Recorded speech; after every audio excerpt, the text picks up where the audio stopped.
Konnichiwa, yokoso, irashaimase. Bref, bonjour à toutes et à tous et bienvenue dans cette quatrième vidéo.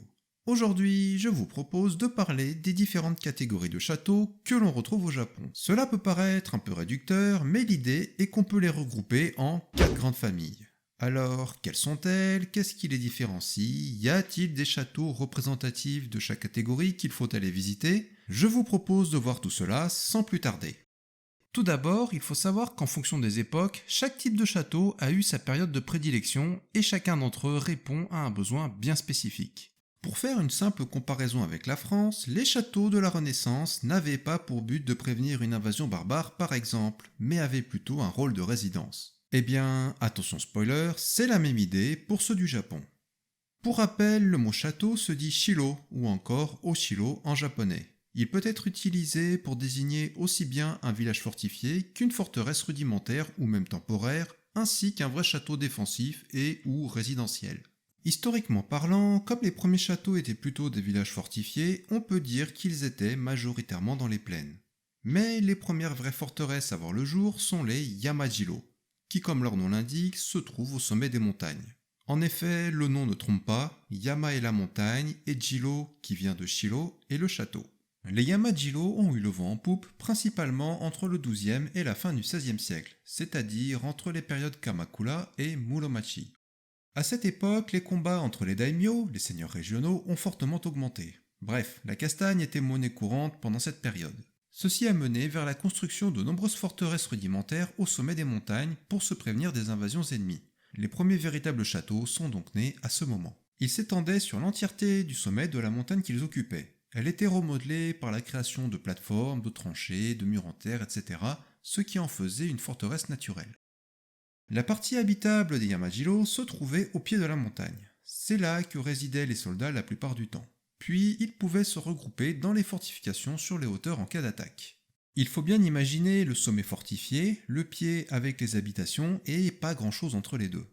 Et ceci pour la bonne raison qu'il est plus facile d'aménager des défenses sur du plat que dans des pentes abruptes, surtout que les glissements de terrain suite à de fortes pluies ne sont pas rares au Japon. On dit que parmi les 30 000 à 40 000 châteaux qui ont existé au Japon à travers l'histoire, une très grande majorité d'entre eux étaient des Yamajiro. D'un autre côté, le Japon c'est 80% de montagnes, donc bon. La plupart des Yamajiro sont dans cette lignée avec uniquement des fortifications en terre et des bâtiments de garde en bois assez simples sans utiliser de murs en pierre. Pas encore en tout cas. C'est pourquoi la plupart des Yamajiro n'ont plus de bâtiments d'origine de nos jours. Les seuls restes qui attestent de leur existence sont souvent la présence de murs en terre, de plateformes aménagées et de tranchées. On parle alors de châteaux moyenâgeux. On peut retrouver de très bonnes reconstructions comme au château de Harato dans la préfecture de Nagano par exemple. Mais il en existe encore tout de même un certain nombre qui possèdent toujours d'imposants murs en pierre, voire même quelques bâtiments. Parmi eux, il est à noter les 3 grands Yamajiro que l'on nomme Nihon Sendai Yamajiro en japonais. Pour commencer, le château d'Iwamola dans la préfecture de Gifu est le Yamajiro le plus haut avec ses 717 mètres d'altitude. Oui, ne vous attendez pas à trouver un château au sommet du mont Fuji non plus. Puis celui de Takatori, dans la préfecture de Nara, est connu pour ses impressionnants murs en pierre, ses couleurs d'automne et comme étant le château avec la plus grande différence d'altitude entre son pied et son sommet, soit 390 mètres de dénivelé. C'est d'ailleurs une excellente balade à faire au mois de novembre. Et nous avons aussi le château de Bichu Matsuyama dans la préfecture d'Okayama, qui est le dernier Yamajiro à posséder son donjon principal d'origine. Vous aurez remarqué que ces 3 Yamajiro possèdent tous des murs en pierre qu'on appelle des Ishigaki, alors que la définition d'un Yamajiro est plutôt d'être une forteresse simpliste faite avec des tranchées et des murs en terre. La raison est que ces châteaux étaient rudimentaires lors de leur création, mais ont évolué avec les époques. Ils se sont dotés de tourelles, d'Ishigaki, de murs, etc., une fois entrés dans l'ère moderne des châteaux à la fin du XVIe siècle. Ils ont donc été transformés. Aussi, bien que le Japon possède des montagnes dépassant les 3000 mètres d'altitude, vous aurez noté que le château d'Iwamura ne culmine qu'à 717 mètres d'altitude. La raison est simple, le but des Yamajiro est de pouvoir surveiller et défendre des passages et endroits stratégiques qui sont accessibles aux troupes ennemies. Inutile d'aller se percher tout seul à 3000 mètres d'altitude pour surveiller une zone où personne ne passe, ça ne sert strictement à rien. Sans parler des conditions invivables l'hiver et des efforts nécessaires pour aller construire tout là-haut. Pour finir, je ne peux refermer cette page sur les Yamajiro sans vous parler un peu du château de Takeda dans la préfecture de Hyogo. Il est connu pour être le château dans le ciel du studio Ghibli ou encore le Machu Picchu du Japon. Ouais, rien que ça. Ce surnom vient du fait qu'aux alentours de l'automne notamment, on peut admirer la mer de nuages depuis son sommet au petit matin. Cela donne l'impression d'un château qui flotte littéralement sur une mer de nuages. En revanche, il faut se lever tôt pour voir le spectacle, mais ça vaut vraiment le coup. Il en existe d'autres avec cette particularité, mais celui-ci est clairement le plus connu. Ce château est vraiment génial, mais la masse de touristes lui a fait perdre de son charme ces dernières années. Passons maintenant à la deuxième catégorie qui sont les Hira-Yama-jiro. Ce type de château regroupe ceux construits au pied et sur l'intégralité d'une colline ou d'une petite montagne. Dans Hira-Yama-jiro, Hira signifie la plaine, donc nous avons ici affaire à des châteaux de montagne en plaine, ce qui équivaut concrètement à une colline. Il est dit que le premier d'entre eux est celui de Azuchi dans la préfecture de Shiga, construit par Oda Nobunaga entre 1576 et 1579. J'en parle brièvement dans ma vidéo sur l'histoire des châteaux du Japon, je vous la mets en description. Ils correspondent donc à une époque plus avancée de l'histoire et sont en quelque sorte les successeurs des Yamajiro vus précédemment. On parle d'ailleurs de châteaux modernes et non plus moyenâgeux. La plus grande différence avec les Yamajiro est que le Hira-Yamajiro ne fait qu'un de son sommet à son pied, alors que le Yamajiro possède comme un espace pas ou très peu utilisé entre la partie défensive et la zone de résidence. L'altitude est aussi un critère à prendre en compte, mais il n'y a pas de vraie limite pour séparer les deux groupes. Les Hira-Yamajiro commencent donc à voir le jour pendant la période Momoyama-Azuchi, c'est-à-dire en 1573. Ils ne sont pas que de simples forteresses, ils permettent aussi de gouverner et de gérer des affaires politiques et économiques, ce qui les différencie des Yamajiro qui, eux, avaient uniquement un but défensif. Pour recevoir les partenaires économiques et politiques, il fallait avoir assez de place pour construire de grands bâtiments de réception.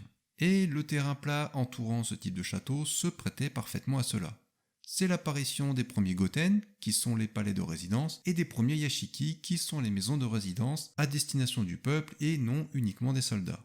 Comme les Hira-Yamajiro étaient construits sur des collines, on mettait le donjon principal, aussi appelé le Tenshu, au sommet pour l'observation et aussi pour rappeler le symbole de son autorité à tous. Ça mange pas de pain comme on dit. Parmi les trois grands représentants des Hira-Yamajiro, on trouve le château de Tsuyama dans la préfecture d'Okayama qui possédait 77 bâtiments et tourrettes en plus de son Tenshu à l'époque, ce qui en faisait un site gigantesque. Ce château était construit sur une colline sur laquelle il a été construit 3 remparts sur 3 hauteurs différentes séparés par des ishigaki. Un peu comme un gâteau de mariage à l'américaine, bon, merci pour la comparaison. Et surtout un peu comme le château de Marugame mais en plus grand. Les deux autres châteaux de la liste sont bien sûr les châteaux de Himeji et de Iyo Matsuyama que je vous ai déjà présentés dans la vidéo sur les 12 Tenshu d'origine. Je vous mets aussi cette vidéo en description. Le château du Himeji est un incontournable pour tout premier voyage au Japon. Puis celui de Iyo Matsuyama est à ne pas rater si vous prévoyez un passage sur l'île de Shikoku. Ce sont d'ailleurs les deux châteaux les mieux conservés du Japon, voilà, tout est dit. Ces 3 châteaux constituent la liste des Nihon Sandai Hira-Yamajiro, qui signifie donc les 3 grands Hira-Yamajiro du Japon. Voici maintenant venu le tour des Hira-jiro.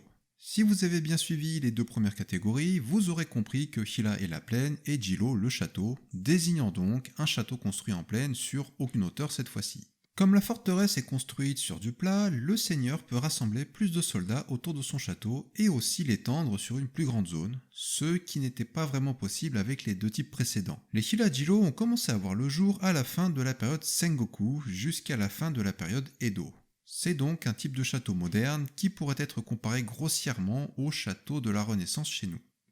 Pendant cette période, les combats et guerres fratricides s'étaient calmés et la société commençait à bien se stabiliser. L'utilité des châteaux a donc changé. Mais tout en conservant leur rôle de place défensive, les châteaux se sont orientés vers un rôle plus politique et économique, un peu comme les Hira-Yamajiro vus juste avant. Ces châteaux sont toujours un fort symbole de la puissance et de l'autorité du seigneur qui l'habite. C'est donc devenu une place pour gouverner une région ou ses terres alentours.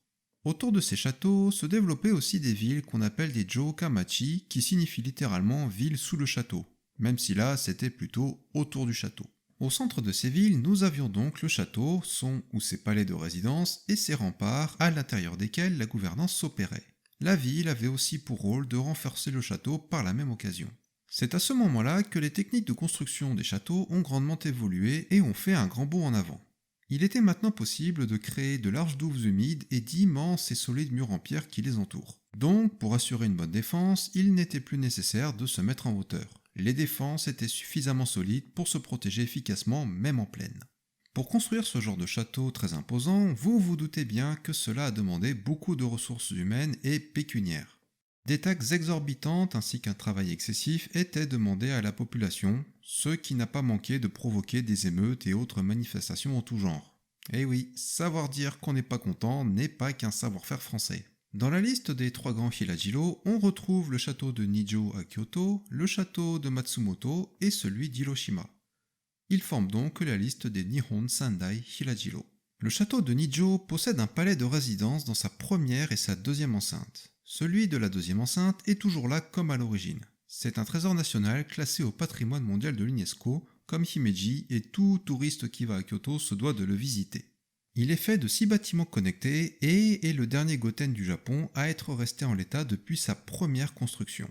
Si vous avez vu ma vidéo sur les 12 Tenchu d'origine, vous savez qu'il existe 5 châteaux classés comme trésors nationaux et possédant toujours leur Tenchu d'origine. Eh bien, le château de Nijo est le 6e château classé comme trésor national au Japon grâce à son goten d'origine, mais lui ne possède plus de Tenchu.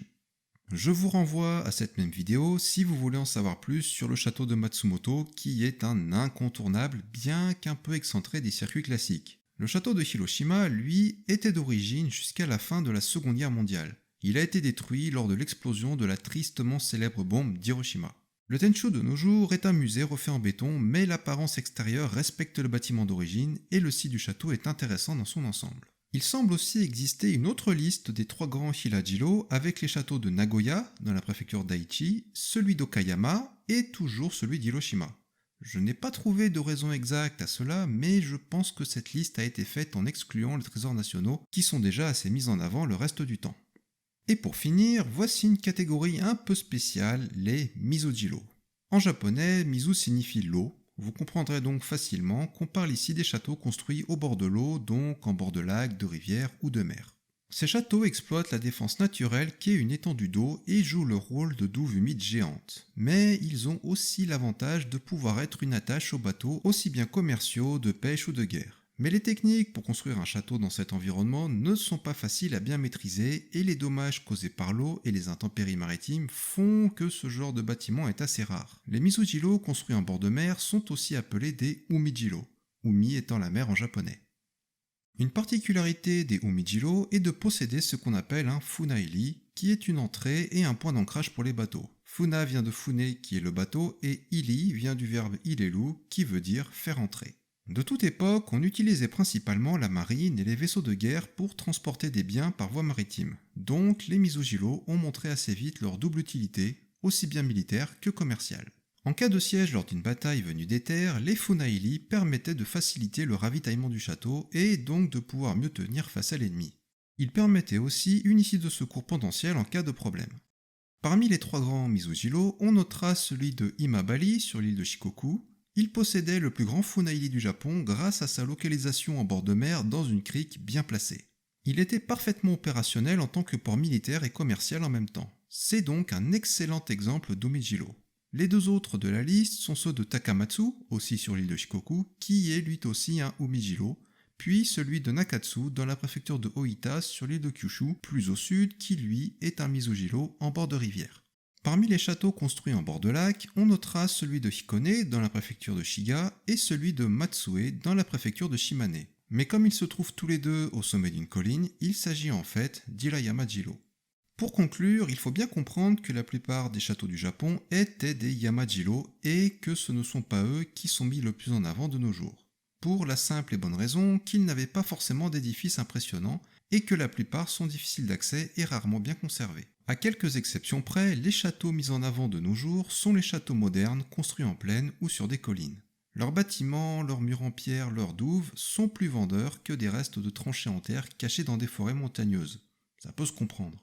Cependant, partir à la recherche des restes d'anciens Yamajiro peut s'avérer être une activité assez prenante, qui, en plus de proposer des balades sympathiques en forêt et en montagne, pourrait même s'apparenter à de l'urbex, toute proportion gardée bien sûr. Voilà, c'est la fin de cette vidéo qui regroupait plusieurs top 3 comme on aime en faire sur YouTube de nos jours. Merci de l'avoir suivi avec assiduité, j'espère qu'elle vous aura plu. Maintenant, vous connaissez les différences entre les châteaux en plaine, sur colline, en montagne ou au bord de l'eau, ainsi que leurs caractéristiques. Après, il existe des cas où la différenciation n'est pas forcément évidente et même la littérature autour des châteaux n'est pas toujours bien d'accord. Si la vidéo et le thème de la chaîne vous plaisent, vous pouvez vous abonner, laisser un petit pouce bleu, voire même un commentaire et pourquoi pas la partager à vos amis. Je vous dis à la prochaine, sur ce, Okini!